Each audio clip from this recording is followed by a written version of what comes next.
মালিককে যেন তিনি খুঁজে পাচ্ছেন না। এমন সময় যখন ভিতরে আরো গভীর জঙ্গলে যেন তিনি যেতে আরম্ভ করলেন, এমন সময় দেখছেন একজন মানুষ ওই জঙ্গলে যেন একটি গাছের মধ্যে তিনি পানি দিতে আসেন। সেই ব্যক্তির কাছে আবু সালেহ মুসা গিয়ে উপস্থিত হয়ে গেলেন আর বলতে আছেন, এই গাছের মালিককে আমাকে একটু বলুন।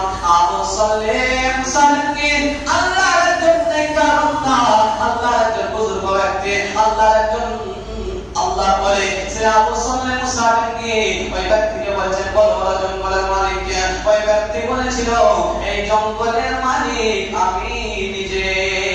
আবু সালেহ মুসা কি বলতে আছে, অবশ্যই এই জঙ্গলের মালিক আপনি, কিন্তু আপনার কাছ থেকে একটা ফল যেন আপেল যেন নদীর মধ্যে ভাসতে ভাসতে যাচ্ছিল।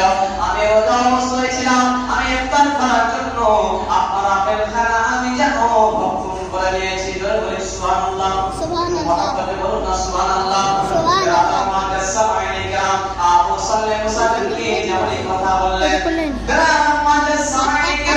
ওই জঙ্গলের আপনার যে জঙ্গলের মালিক তিনি যেমন আল্লাহর প্রেমিক ছিলেন, আল্লাহর কেমন ভালোবাসা ছিলেন তিনার মধ্যে, তিনি আল্লাহর একজন বুজুর্গ ব্যক্তি ছিলেন, তিনি আল্লাহর একজন ওলি ছিলেন। তিনি বুঝে নিলেন ওলির কথা ওলি বুঝতে পারবে না। বেরাদার মুআদ্দিস সামাঈন কিরাম, মাস্টার অঙ্কর ব্যাপার ভালোই বুঝতে পারবে যে একজন অঙ্কর মাস্টার হয়, কিন্তু তিনিও আল্লাহর ওলি। আবু সালেহ মুসা কি তিনি একজন আল্লাহর ওলি, আর যিনি জঙ্গলের আপনার মালিক তিনি হচ্ছেন আল্লাহর ওলি।